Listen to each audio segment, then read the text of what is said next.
Now a little bit about the lore. Steve worked at Ministry of Scares. To be truly scary, one must obtain license from this ministry.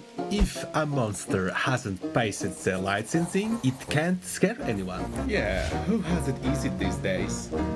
Echi is mischievous gremlin who loves to pull pranks on his neighbors. His signature trick is Dead Yell. He sneaks up on monster and lets out a loud noise right behind them, causing his victims and everyone around to temporarily lose their hearing, ruining the symphony of Panic Cavern. But nobody doesn't mind that because they all guess is realm of terror, and Echi is only a native resident who hospitable enough to let them stay as long as they want to. Besides that, when Echi comes up with a new prank, he starts giggling uncontrollably, giving others a chance to cover their ears and hide. Fun fact, like any self-respecting bat, Echi needs the complete darkness to sleep, which he achieves by hiding up his cozy coffin underground.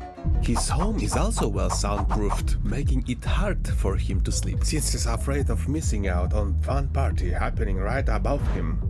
So getting Ichi to sleep is no easy task, but he likes this place.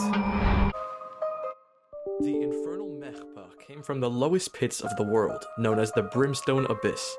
It was created by supreme beings to contain and punish the souls of the most vile monsters that did the most unforgivable things known to monster kind. History doesn't specify what evil things this creature has done, but it seems like it was enough to turn his abdomen into stone. Though it barely hurts Mechpa, he's ashamed of it, so he either tries to hide in a shell or violently beats it up with all of his limbs when he fails to do so. When Mechpa first appeared on Panic Cavern, he was trying to claim himself as the tyrant of the island, only to quickly be humbled by Gerber.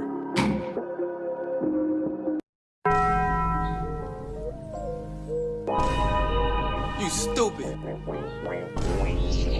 But don't worry, he has anger management sessions weekly, and lately he has become... What makes this monster different from the other residents of the Panic Cavern is that Tabfly is rather not a completely unique monster, but a single individual of a much larger biological species, aptly named Tabflies for the sake of convenience. Our insectoid friends inhabit the world called the Evernight, specifically its forest.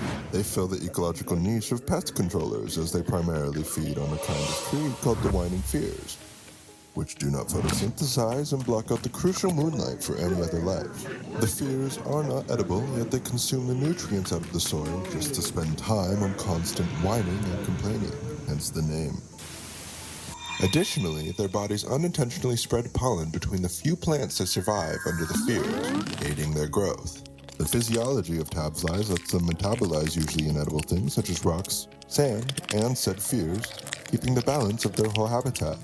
They also use their horns to emit clicking sounds and vibrations, communicating with other tabflies over long distances.